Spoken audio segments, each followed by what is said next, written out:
Hello friends, let us now learn some important points about acute suppurative otitis media. In acute suppurative otitis media, here there is inflammation of the middle ear cleft, and this inflammation is present in less than 3 weeks of age, and it is actually infective in origin. What are the etiological features? It can occur due to Streptococcus pneumonia, Haemophilus influenza, Moraxella catarrhalis, or viral infections like respiratory syncytial virus or influenza virus or rhinovirus or adenovirus. All these will result in acute suppurative otitis media. It is mostly seen in first year of life. Then if you see the stages, there are 4 stages of acute suppurative otitis media. Stage 1 is stage of tubal occlusion. Then stage 2 is we have stage of pre-suppuration. Then we have stage of suppuration, and we have stage of resolution. In stage of tubal occlusion, the tube is occluded, so the patient suffers from deafness and earache. Okay, here there is occlusion, so there will be deafness and earache. In the stage of pre-suppuration, here also there will be deafness and the child presents with fever. And in the stage of suppuration, in the stage of pre-suppuration and suppuration, there will be fluid accumulating in the middle ear, and the tympanic membrane will bulge. And at the end of this stage, this bulging of tympanic membrane will produce excruciating pain, and this bulged tympanic membrane will finally rupture, so that the pus will come out of the middle ear. Okay, this is stage of suppuration. Then we have stage of resolution. Completely it will be resolved, and the tympanic membrane will heal itself in 2 layers. So what are the signs? You will see that the tympanic membrane is red and bulged with loss of landmarks. The tympanic membrane will show appearance of cartwheel appearance will be seen. Almost 85% of cases, tympanic membrane rupture will occur. In 85% of cases, tympanic membrane rupture will occur in anterior-inferior quadrant, and there will be collection of pus behind the tympanic membrane, and this pus which is coming out of the middle ear into the external ear, this is actually pulsatile. So this is called as pulsatile otorrhea, and this sign is called as lighthouse sign or pulsatile otorrhea. The closure of perforation occurs in 90% of cases in 1 month. So tuning fork test if you do, you will see there will be conductive hearing loss will be seen. And you can do facial paralysis is rare in acute suppurative otitis media. Then if you see the treatment is without antibiotic therapy for a 2-year-old. You can do watchful watching. Watching can be done if the child is 2-year-old, or if the child is even in older children with non-severe illness, we can watch without antibiotic therapy.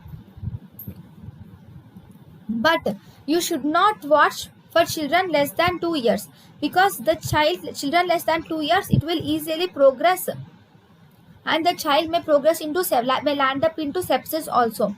So even if uncertain diagnosis, or if there is mild, you should not watch in less than 2 years old children.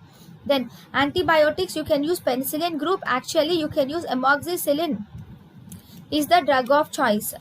Now analgesics are given, and ear toileting is done.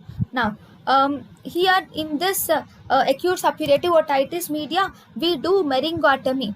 This meringotomy is done in the posterior-inferior quadrant. Meringotomy is done in the posterior-inferior quadrant. When do you do meringotomy? It is done when the tympanic membrane is bulging and the child has acute pain. Then you will do meringotomy is done. Then second, it is done if there is incomplete resolution with antibiotics, or if there is persistent effusion is seen in more than 12 weeks, then meringotomy is done. It is also done is acute suppurative otitis media with facial nerve palsy. Acute suppurative otitis media with facial nerve palsy also you do meringotomy. Then if you see the prognosis of this case is mostly they will resolve. And we have one more terminology which is called as recurrent acute suppurative otitis media. In this there will be more than 3 episodes of acute suppurative otitis media will be seen in a period of 6 months, or more than 4 episodes will be seen in a period of 12-month period with complete resolution. Okay, if there are more than 3 episodes in 6-month period, or if there are more than 4 episodes in 12-month period for complete resolution, then that is recurrent suppurative otitis media.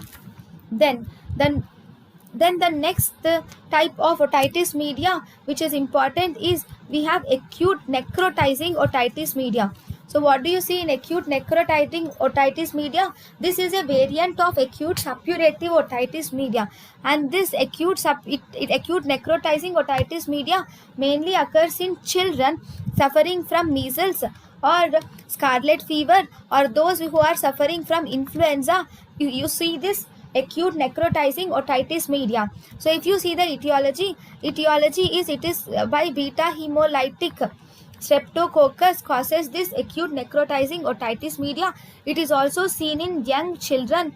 Even here the child presents with ear pain, earache, and one important thing is normal features will be there, but one important thing here is about the tympanic membrane. There will be necrosis and sloughing of the tympanic membrane will be there. The tympanic membrane will undergo necrosis, and there will be sloughing of the tympanic membrane will be there, and there will be necrosis of ossicles will also be there. Okay, there will be 7th nerve palsy will be associated with acute necrotizing otitis media.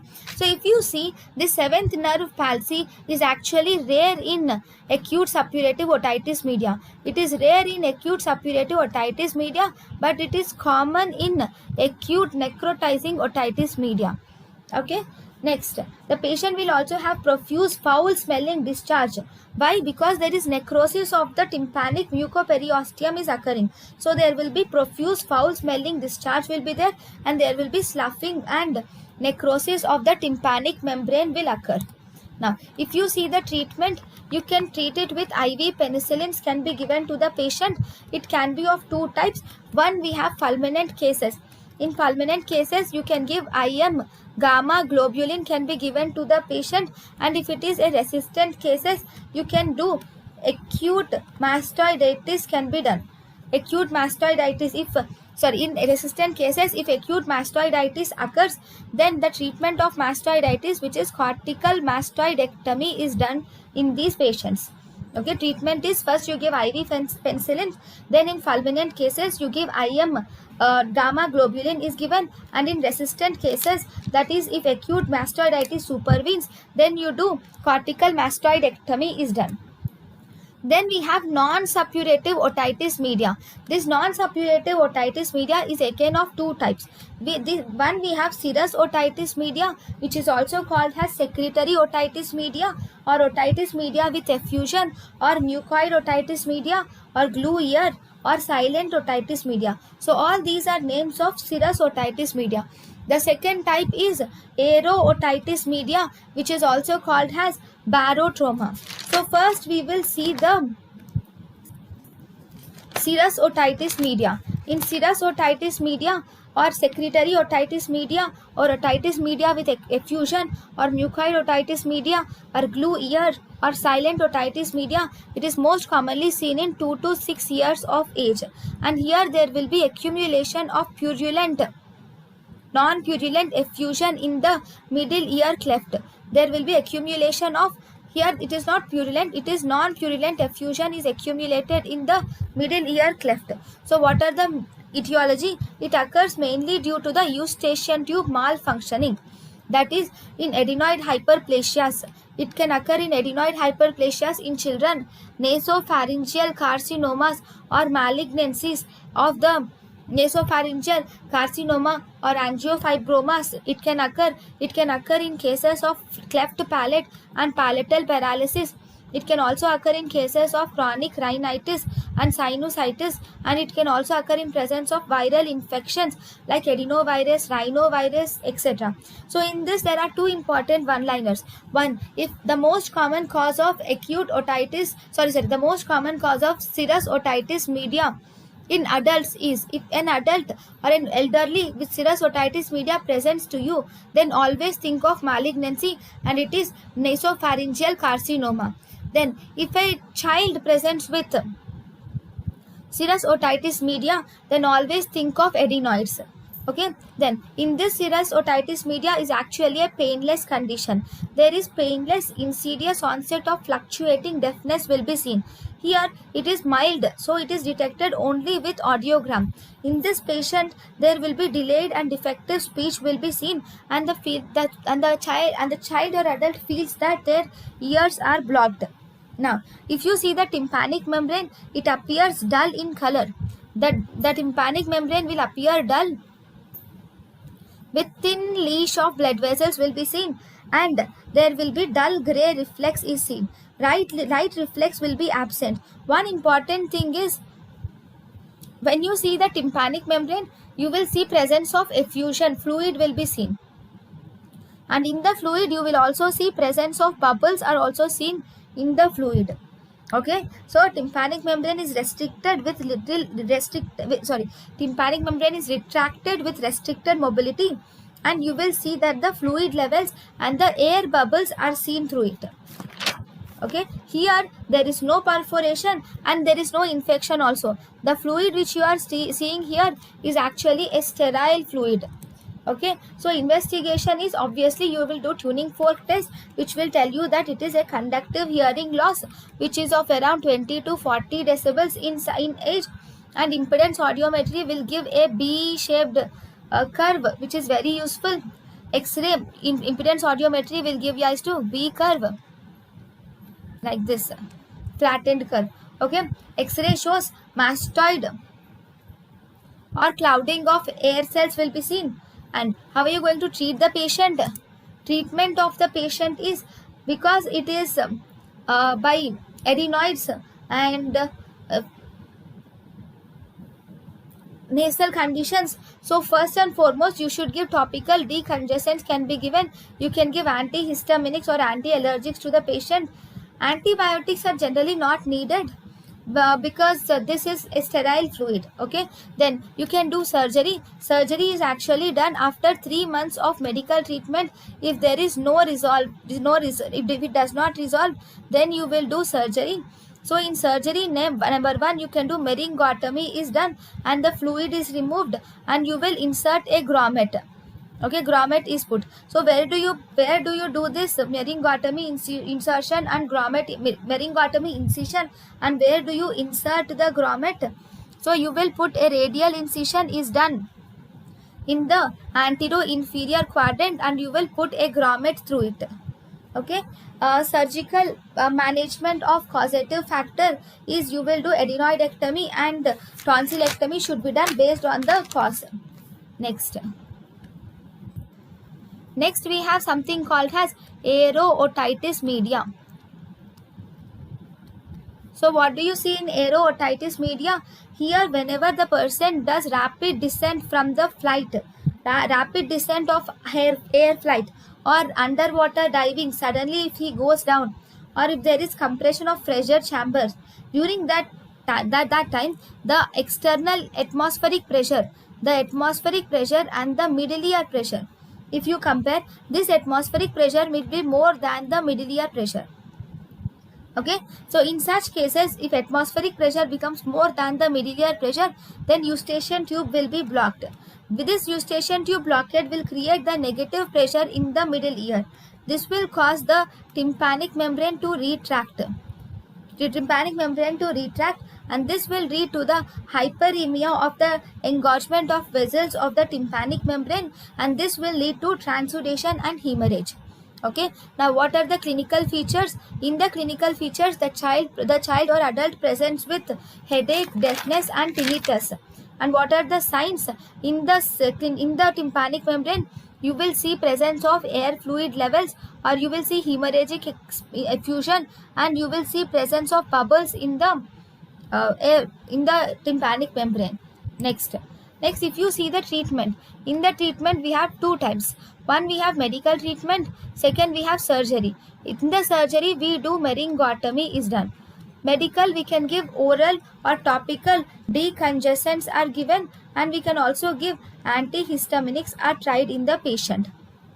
Now, these patients should take preventive measures while traveling. They should avoid air travel in the presence of upper respiratory tract infection. Do not sleep during descent. Chewing gum exercises should be done, which are done during the descent, so that the eustachian tube remains open. Then auto-inflation of eustachian tube is done by Valsalva is done.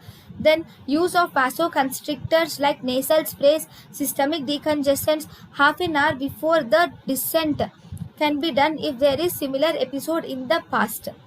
Okay, those are preventive measures which can be taken care of. Then the next important thing which we have is chronic adhesive otitis media. What do you see in chronic adhesive otitis media? In this, the adhesions are present between the eardrum and the middle ear. Between the eardrum and middle ear, you will see lots of adhesions are seen. So this is chronic adhesive otitis media. In these patients, the best treatment is giving a hearing aid is the best treatment. Then the next important thing is we have something called as atelectatic ear. So what do you see in atelectatic ear? Atelectatic ear is complete collapse of the thin drum onto the promontory. See, this is the promontory of the inner ear. This is our tympanic membrane. Now what happens to this promontory? The tympanic membrane will come and it collapses to the promontory. Okay, so then another tympanic membrane is attached completely to the promontory.